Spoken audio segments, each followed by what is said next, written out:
Sirat itu adalah jembatan di atas api neraka jahanam yang mengantarkan seorang manusia ke surga. Dan sirat itu lebih tipis daripada rambut, lebih tajam daripada pedang. Bahkan sebagian ulama mengatakan itu bisa melukai kaki seseorang, bahkan bisa membelah telapak kaki di keterangan para ulama. Lalu bagaimana kondisi Anda jika salah satu kaki Anda diletakkan di atas sirat tersebut, lalu Anda benar-benar merasakan tajamnya jembatan tersebut? Dan ketika Anda shock betapa tajamnya sirat tersebut, maka Anda menjadi begitu ragu melangkahkan kaki Anda yang berikutnya. Tapi ada pilihan. Itu sirat tidak diam, tapi ke kanan, ke kiri, ke kanan, kiri. Lalu pandangan Anda tertuju ke bawah. Lalu Anda melihat neraka jahanam. Lalu telinga Anda mendengar betapa menggegarnya suara-suara dari neraka jahanam tersebut.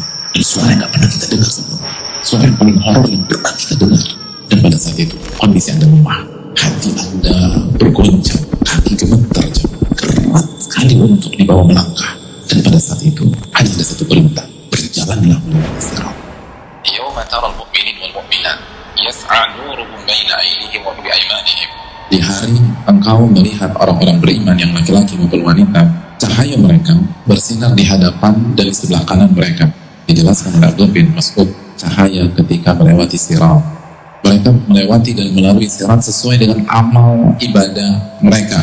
Di antara manusia ada yang cahayanya seperti gunung, dan ada manusia yang Allah kasih cahaya sebesar pohon kurma.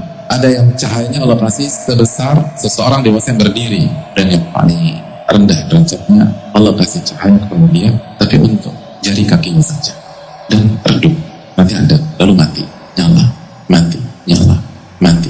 Al-Imam Duha belum menyampaikan, tidak ada satupun orang kecuali dikasih cahaya oleh Allah pada hari kiamat. Lalu ketika mereka berada di hadapan sirat, maka cahaya orang-orang munafik dimatikan sama Allah. Itu ketika cahaya orang-orang munafik dimatikan, yang shock bukan hanya orang munafik, tapi orang-orang beriman yang ada di lingkungan tersebut.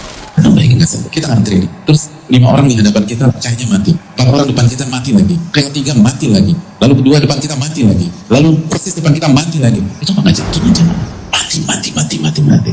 Lalu mereka berdoa, Rabbana a'mim lana nurana. Rob kami, tolong jaga cahaya kami, tolong jaga, jangan sampai mati ya Allah. Di atasnya terdapat besi-besi pengait dan kawat-kawat berduri ujungnya bengkok. Dalam riwayat, fungsi dari kawat berduri lalu besi-besi pengait itu untuk menyerang manusia yang melewati sirat itu.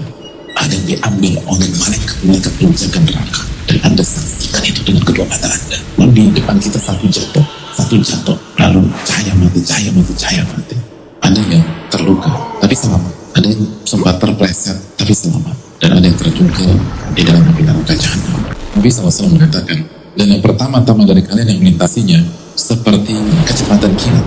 Dan yang pertama kali Rasulullah SAW. Lalu yang berikutnya itu secepat hembusan angin, lalu seperti kecepatan burung, lalu dalam keterangan yang lain seperti kecepatan kuda, orang lari. Sampai ada seseorang tidak mampu berjalan kecuali dengan merangkak. Ini menunjukkan bahwa kecepatan manusia pada saat melewati sirat itu sesuai dengan kecepatan mereka dalam menyambut dan melaksanakan perintah Allah di dunia. Kecepatan kita dalam mengakui kesalahan kita, kecepatan kita dalam menerima kekhilafan, lalu beristighfar, bertobat. Kalau Anda merasa berat untuk berjalan di atas permukaan bumi dalam rangka beribadah, apalagi melewati sirat, yakinlah bahwa kondisi ketika kita di sirat jauh lebih berat.